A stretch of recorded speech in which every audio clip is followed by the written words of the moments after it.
He wore the badge of honor, sworn to protect and serve his country. But on one ordinary day, none of that mattered. To a white cop, his skin spoke louder than his credentials.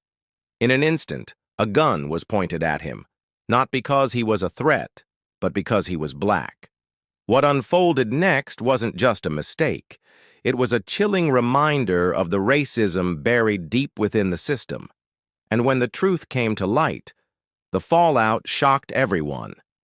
How could this happen? To an FBI agent, it was supposed to be a routine morning. Marcus, a seasoned FBI agent, had worn his suit and badge countless times before, carrying the quiet pride of a man who had worked his way up through discipline and sacrifice.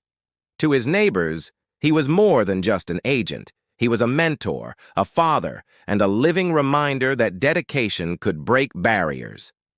On that day, nothing seemed unusual.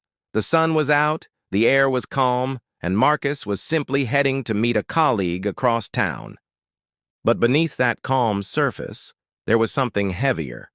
Marcus knew that even in his position, respect wasn't always guaranteed. Too many times he had felt the stares, the suspicion, the hesitation in voices when people saw his skin before they saw his badge. He brushed it off, telling himself that hard work spoke louder than prejudice. Yet fate had other plans. A white police officer patrolling nearby noticed Marcus's car parked outside the building. To him, the sight sparked questions that had nothing to do with facts and everything to do with bias. He didn't see an agent of the law. He saw only a black man in a suit, moving with confidence in a world where some still believe he doesn't belong. What started as an ordinary morning for Marcus was about to twist into a nightmare. One that would test not only his composure, but also the very system he had sworn to uphold. Marcus stepped out of his car, adjusting his jacket as he reached for the folder in his briefcase. He wasn't thinking about danger. He wasn't thinking about being judged. But across the street, a patrol car slowed, then stopped. A white officer inside leaned forward, eyes narrowing, watching Marcus with the kind of suspicion Marcus had seen too many times before. The officer stepped out, hand resting on his holster as if a threat had already been declared. "What are you doing here?" he barked. But to Marcus, it wasn't just a question. It was an accusation. The folder in his hand, the badge in his wallet, none of it seemed to matter in that moment. Marcus tried to stay calm. He'd been trained to de-escalate situations, to lead with logic and composure. "Just heading into the building," he said evenly, motioning toward the door. But the officer didn't back down. His eyes scanned Marcus up and down, his posture tightening, his voice sharper now. "Don't move."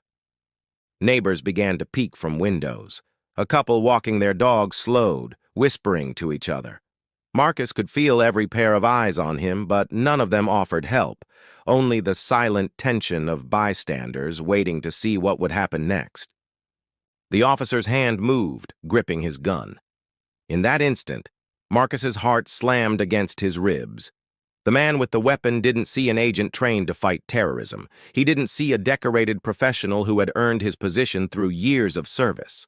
All he saw was a black man, standing where he wasn't supposed to be. Marcus raised his hands slowly, a gesture that felt humiliating yet necessary.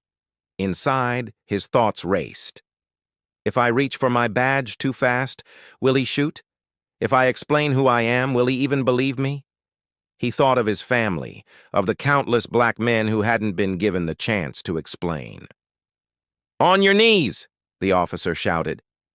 The words hit Marcus like a wave of disbelief. On his knees. In his own city. On the same streets he had worked to protect.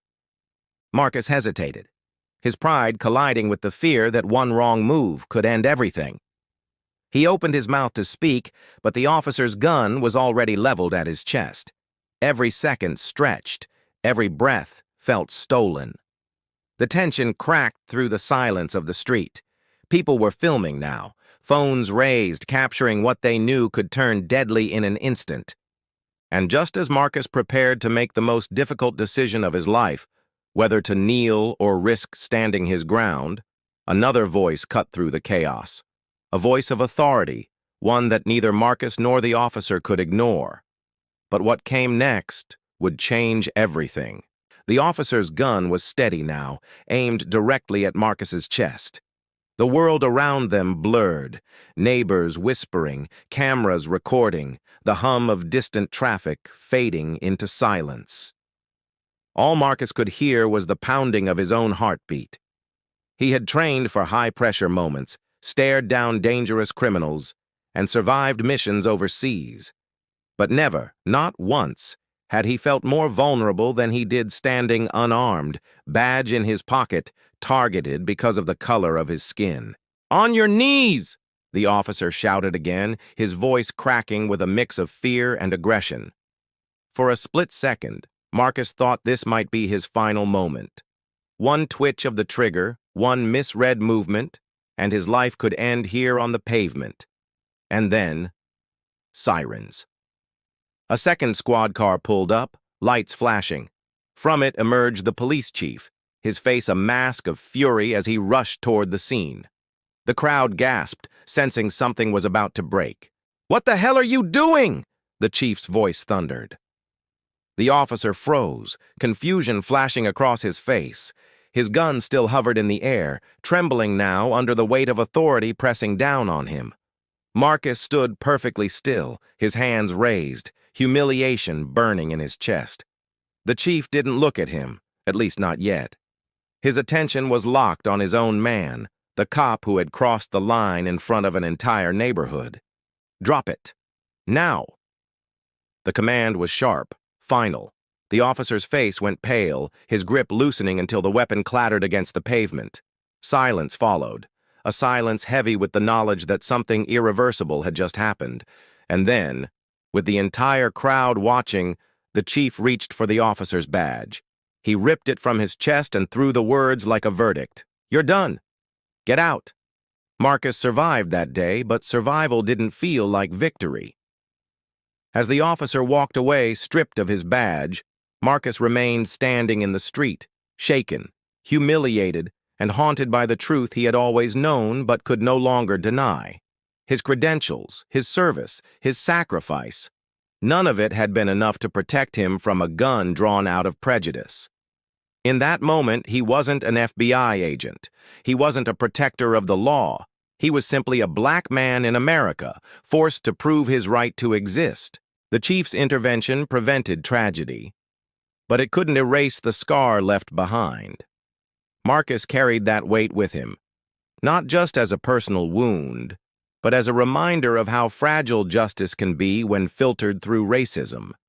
He thought of his family, of young black men and women watching this unfold through shaky phone screens, wondering if the same fate could one day be theirs. Because the truth is, Marcus's story is not an exception. It is a reflection of countless moments, often without witnesses, where bias turns ordinary days into battles for dignity and survival. He went home that night alive, but changed. Changed by the knowledge that even the highest badge in the land could not shield him from prejudice. Changed by the reality that this was bigger than him, that it always had been. So the question remains, if a man sworn to defend his country can be brought to his knees simply because of the color of his skin, what does that say about the safety of those without the badge? And how many more stories like Marcus's will it take before we finally demand change?